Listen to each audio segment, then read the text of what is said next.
Right, welcome back to Pre-Calc 11. This is Unit 6, the first lesson of Unit 6.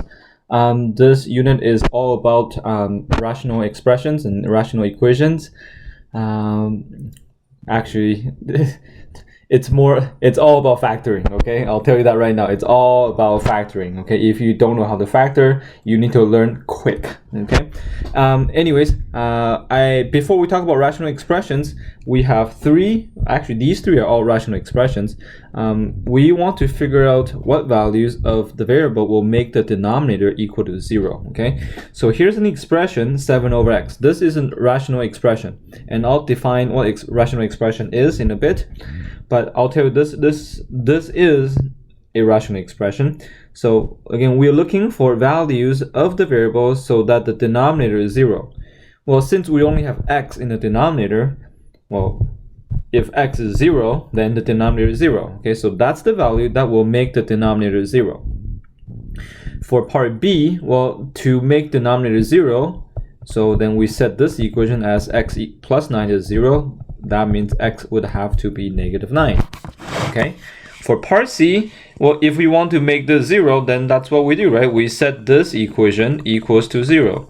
And now we just need to solve this quadratic equation, right? So this is factorable. This is going to be x plus 5 times x plus 3.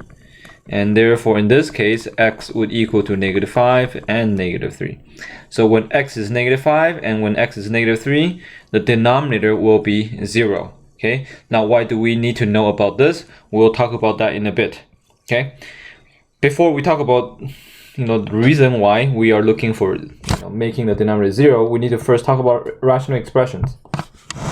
Okay, what are rational expressions? I think we talked about rational numbers earlier in the year. Rational numbers are or numbers that can be written as a fraction where both numerator and denominator are integers, except that the denominator cannot equal to 0, right? So that's a rational number. Rational expression is actually very similar, okay? So it can be written as, there's two t's. Can be written as a fraction,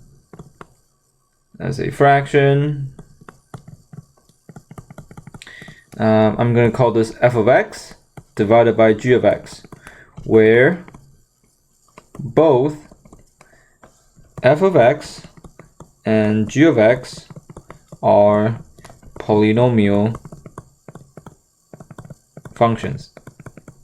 Okay, so like for example, this could be a quadratic function and this could be a linear function and so on. Okay, and of course g of x cannot equal to 0 because just like when we define rational numbers, the denominator cannot equal to 0. Same thing for rational expressions, the denominator cannot equal to 0. Okay, and here it says rational expressions are not defined for values of the variable that make the denominator 0, and I guess that's why we were looking for the values of x that will make the denominator 0 here. For those values that make the denominator 0, they are what we call the non-permissible values. Okay, they are what we call non-permissible values, so NPV. Sometimes I call them the restrictions. Okay, so for example, the restriction here for part A is that x cannot equal to 0. This would be the restriction. Okay, this is the non-permissible value. Again, this is the non-permissible value. The restriction would then be x cannot equal to negative 9. Okay, so to me, I personally like to call it the restriction because I want to know what cannot be allowed. Okay, that's just me. Okay, but again, both really meaning they don't mean the same thing, but they are referring to the same thing. Okay, kind of. Okay, restriction means what can x not equal to. Non-permissible values means, well, non-permissible, right? So what's not allowed. Same thing. Well, I guess that's the same thing. Okay. Now here's the question here. It says, why is every polynomial expression a rational expression? Well, polynomial expression, recall, is simply written as a1 x to the power of n plus a2 x to the power of n minus 1 plus a3. I don't know if you've seen this before. That's okay. This might be confusing to you, but as long as you have x and then the exponent is a natural number, and you just keep adding or subtracting, it doesn't matter. Okay, but as long as the exponent for x or for the variable is a natural number, and then it's a polynomial expression. Okay, so plus a constant at the end. This is a rational expression because we can rewrite this as a fraction. As long as we put a 1 underneath, this is a polynomial expression. Oh, sorry, this is a rational expression. Okay, I'm wrong then, actually. N can be 0, so it doesn't have to be a natural number as long as it's a whole number. Okay, then it's a polynomial expression. 1 is also a polynomial because 1 can be written as x to the power of 0. You see, 0 is a whole number, so as long as it's not a negative number, it's fine, and not decimals. So over 1, this is a polynomial expression. This is polynomial. This is also a polynomial. Therefore, when you have two polynomials divided by each other, then that's a rational expression.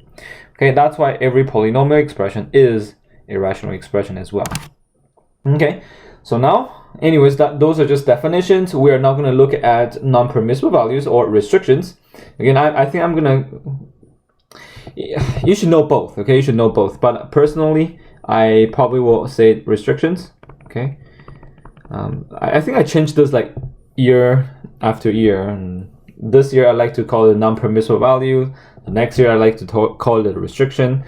But really they are referring to the same thing, okay? So here it says, please state the restrictions for the following expressions. So here is the expression. We're looking for the restriction. Again, it means that the denominator, because all of these are rational expressions. So as long as the denominator is 0, we cannot have that, right? We cannot have that to happen. Therefore, that means 5x plus 4 cannot equal to 0 because we cannot divide by 0. And all we need to do is solve for x. So move the 4 over, divide both sides by 5, you get negative 4 out of 5. Okay, why don't you try part B and part C? Okay, so this is what I should have. For part B, again, you just need to set the denominator cannot equal to 0, and you solve for x. I move the 1 over, square root both sides, you get plus minus 1, x cannot equal to plus minus 1. For part C, you just need to factor the denominator, and like I said, that's why factoring is such an important skill that you need to have, because we're going to deal with quadratics, and which means you need to know how to factor. Okay, so then here you can factor this. That's simply x minus 4 times x minus 4. So I just write it as x minus 4 squared. Square root both sides, you get x minus 4 cannot equal to 0. Move the 4 over, you get x cannot equal to 4. Okay, so these are non-permissible values or state the restrictions. Okay, so now we are not just going to restrict the x values or y values or the variables. We are also going to simplify, okay, the rational expressions. So these are rational expressions with monomial denominators, meaning that this is one single term, one single term, one single term. Okay, we will be simplifying with polynomial denominators, but that's later. So we'll do one step at a time. I think what's challenging for this unit is sometimes people get confused on what kind of situation we're dealing with here. This chapter is all about algebra, by the way. Okay, so that's why I like this chapter. Okay, because I think I'm pretty good at algebra. I think so. I really enjoyed it because it's quite simple for me. But if you're not super good with algebra, okay, algebra is just a practice, really. Just if you've seen enough questions, then you'll know what to do, right? So you just need to practice, especially for algebra. Okay, anyways, we can simplify this. That's a. They can just be simply reduced, right? B squared divided by b, if you recall, they have the same base. You can just cross out the exponent or subtract the exponent, where 2 minus 1 is 1. So this is going to be b. And I know it doesn't say that we need to restrict the variables, but we probably should. In this case, a cannot equal to 0 and b cannot equal to 0. Okay, because otherwise the denominator will be 0. We should probably do the restriction first, because before we cross out anything, right? So in this case, 5xy cannot equal to 0. That means x cannot equal to 0. and y cannot equal to 0. Okay, and now we can simplify this. 25 divided by 5 is 5. X squared divided by x is x. Y cubed divided by y is y squared. There's still the z. There's nothing we can do about that. Okay, part C. This is a common mistake that students make. This one's not too bad because we can actually divide everything by 4. One thing I need to show you is this. Okay, don't do this. But this happens a lot. So let me just do some example. Something like this. Okay, for example, students tend to divide the 5 with 15. So you go divide by 5, and then you say, okay, the answer is 3x plus 19. You can't do that, okay? When you divide it by 5, you have to divide it by 5 for each one of those numbers. So this one and that one as well, okay? And you might think, okay, well, why? Well, if I just show you a quick example, something like this, let's say plus 2. Sure, let's just say divided by 2, okay? So if you just divide a 10 with a 2, not this 2, this actually gives you 7 over 1, which is 7. But clearly 10 plus 2 is 12, and 12 divided by 2 is 6. You can see they are not the same. But if you divide all the numbers by 2, so you get a 1 here, you can see that's 5 plus 1, which is 6, which is the same as that, okay? So you have to, when you divide it by a denominator, okay, you have to divide it by every single term in the numerator needs to be divided by the denominator, okay? Not just part of the denominator, numerators, okay? Everything. So in this case, same thing. When you divide it by 4, you need to divide everything by 4. So 16 divided by 4 is 4. 24 divided by 4 is 6. You can divide everything by x. So x squared divided by x is just x. X cubed divided by x is x squared. You still have the y cubed. Therefore, your answer is 4x plus 6x squared y cubed. And we know that x cannot equal to 0 because we have 4x in the denominator. Okay, hopefully that makes sense to you. Now we're going to deal with something that's not just monomial denominators. We're going to deal with polynomial denominators. So more than one term. Okay, so it could be 2 terms or 3 terms. We will see. Okay, so you can see we have 6 practice questions here. And we have 2 terms, binomials. We have trinomials with 3 terms, right?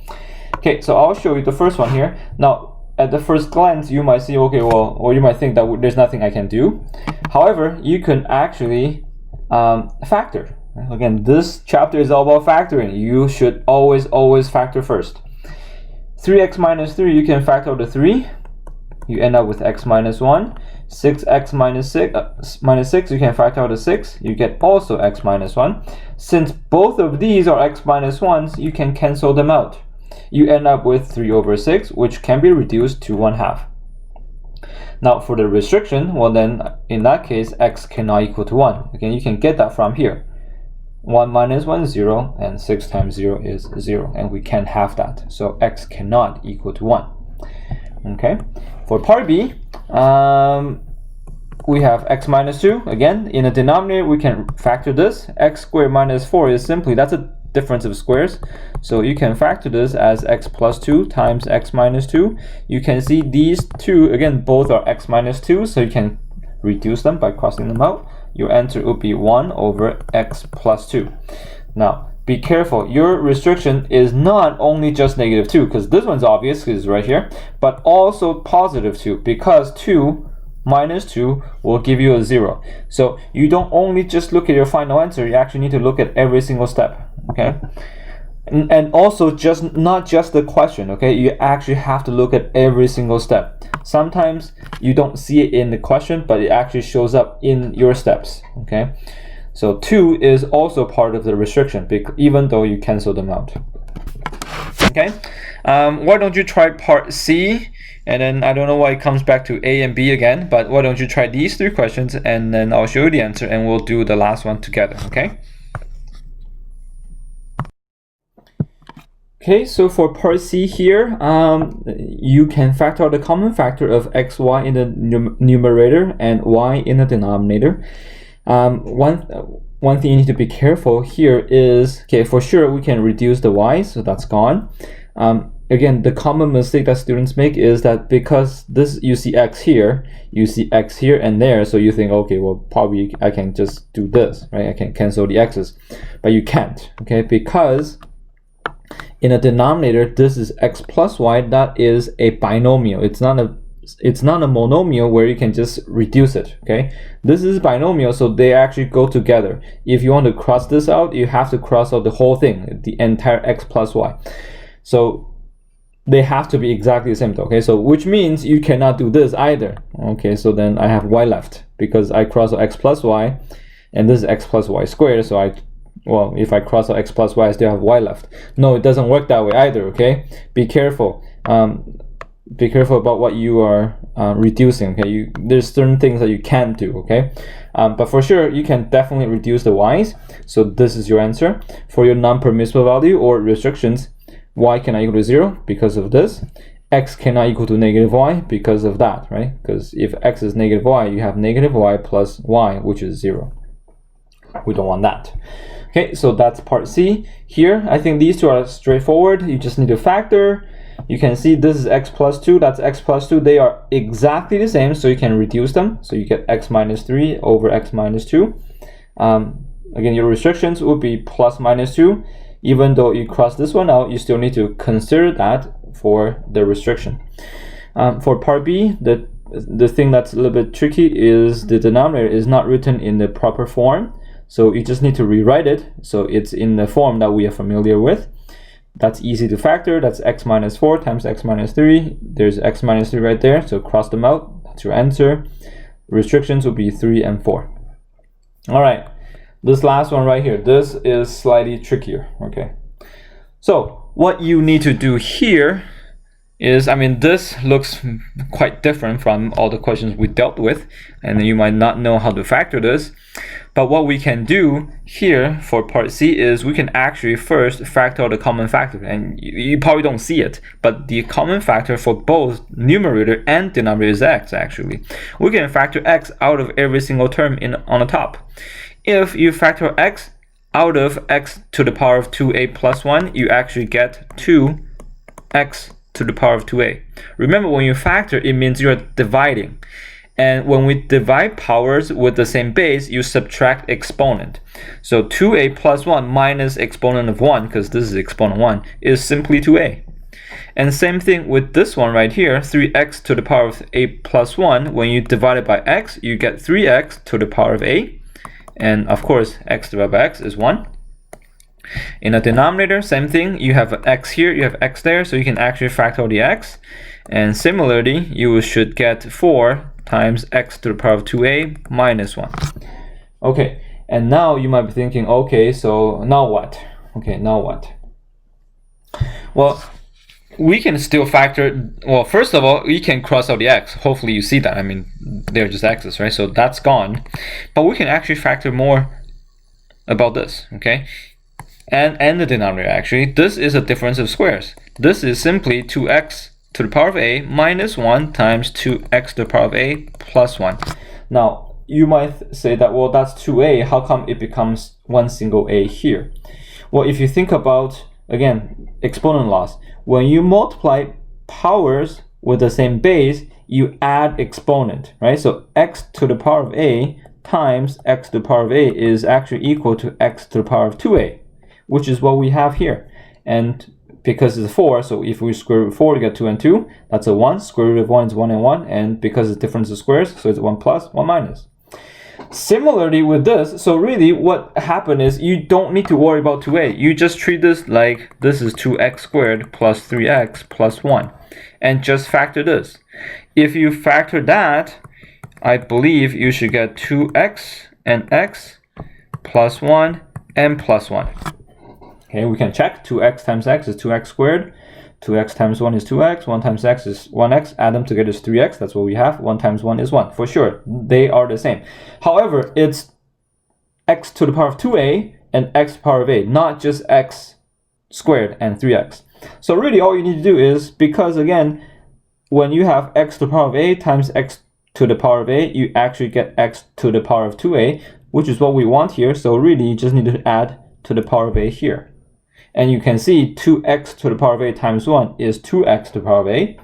And that's 1 times x to the power of a. Add them together, you get 3x to the power of a. Okay, so now this is how you factored. And now you can reduce this. They're just gone. And there you go. That's the answer. X to the power of a plus 1 divided by 2 times x to the power of a minus 1. And that would be your final answer. Okay, now you can see this unit, the very first section, you can see I factor a lot already, right? Every single question you need to factor. And in fact, I think factoring is the very, very first step that you do.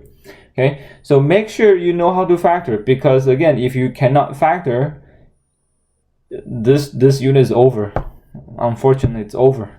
Okay, so you must know how to factor before you can actually proceed and do well in this unit. Okay, hopefully this is okay for you. If not, then I guess you need to do some practice and let me know if you need help. Okay, good luck.